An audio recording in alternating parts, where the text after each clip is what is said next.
Hi YouTube. So, I got a mask base here. I got some comments about maybe doing a tutorial on what to do if you don't have felt.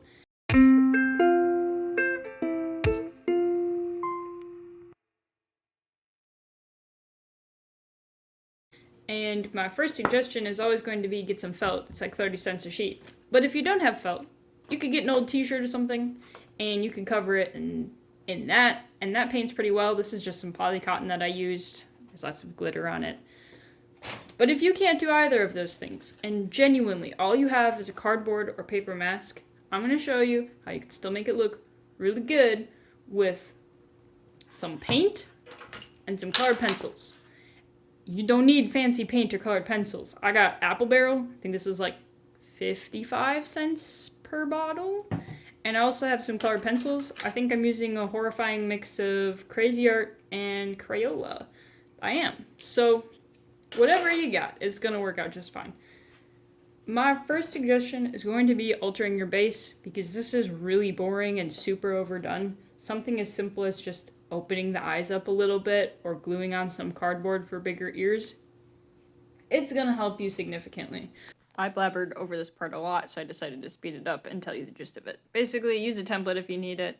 Cut things out carefully if you are using an X-Acto knife, box cutter, scissors, whatever. Already a much more unique mask. The next step is going to be to get yourself some water. It doesn't even need to be clean water. I'm using like a week old paint water and a paintbrush. Again, you could use dirty paintbrushes if you want, not a big deal. You don't even need a palette. I just used my little table here. But what you do need to do is figure out some colors. I'm going for some natural colors because I'm not feeling that exciting today. I got a few browns, this yellowy brown, maybe some pink if I'm feeling exciting. I have this, I accidentally got satin, don't use satin, and some grays. So, I'm gonna pour those out and figure out a pattern. Again, I just kind of wanted to speed through this because it took me a long time to paint. But the basics here are use your reference or your sketch to go off of, block in your colors.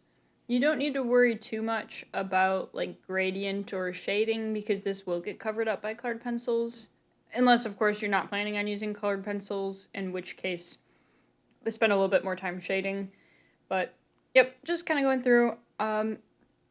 As always, you're going to want to go with the fur pattern here.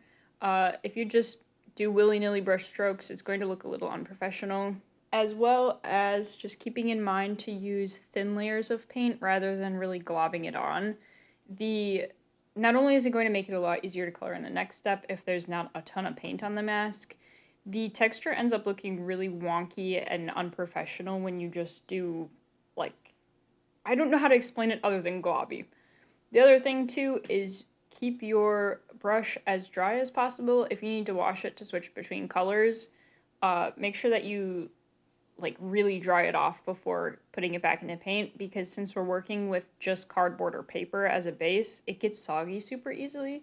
So give it lots of time in between coats and don't use watery brushes is really the gist of it. And with that, we're almost done with the painting. A bunch of colored pencils, and the colors I've chose are very similar to the ones I have here, but not exactly the same. So for like the pink in the ears, I have one that's a little bit more vibrant, and I have one that's a little lighter. And what this is going to do is it's going to help add a lot of depth and texture into the mask that you have already. You could, if you wanted, leave your mask just painted, but we're going to upgrade it one more step, get a little bit more exciting than that. The important thing to remember when doing colored pencils, on like a 3D shape especially, is that the direction that you're coloring really matters. So I'm going to use the black one here to show what I mean. If you're coloring and you just color all over the place, you're going to have something that ends up really scribbly. You want to follow where the fur direction would go, which I'll throw in a picture of like a general cat fur direction, but look into the animal you're doing because everybody's a little bit different. Generally speaking, you're going to go from the nose out. It's not perfect, but it's relatively similar in most animals. So if I'm coloring on, like, let's say the ear, for example, I want to do hairs that go up. And then my second suggestion with working with colored pencils is to do lighter strokes. Don't push really hard down on the mask. Hold your pencil loosely, flowy, however you want to describe it that helps you, and do light, long, thin strokes. So we're going to start with some brownish color here. And sharpen it so that we have something to work with here. Oh, I should lock the camera view. Okay. And I'm going to start right here. That's typically where I start, but honestly, wherever you're most comfortable with will work. And I'm going to start coloring on the top. Like I said, we're just starting from the center out with long wispy strokes. And I actually did find I had to push a little bit harder, especially for the lighter colors as I went through. I have done this method a lot on 2D paper, but this is my first time actually translating that onto a 3D base. And I think just the way that the acrylic soaked into the paper meant that you really had to layer up those colored pencils. So as long as you're not scratching off paint or punching your pencil through the cardboard, you can actually push pretty decently hard. As I go through, you can see me really layering the colors. I'll even pick up colors that I had already used before just to add a little bit more of them in there.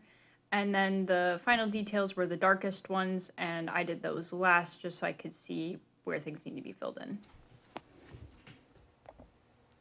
Alright, so this is what we got going on. I'll do another angle of it because it's kind of hard to see what I've, because it's so shiny from the colored pencils. If you have a matte finish, I definitely would recommend using that, but my assumption is if you only have colored pencils and paint, you probably don't have a matte finish spray. But just in case, go ahead and put that on there. Here's maybe a bit better of an angle. You can see my big messy table.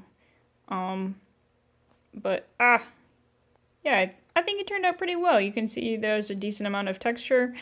It's comparable to one that you would do with fleece. Definitely way more difficult, definitely more time consuming. I recommend spending the 30 cents on a sheet of felt if you can. I use fleece because I think it's better than felt. But this is pretty good if you don't have those things. So thank you so much for watching, and let me know if you have any questions.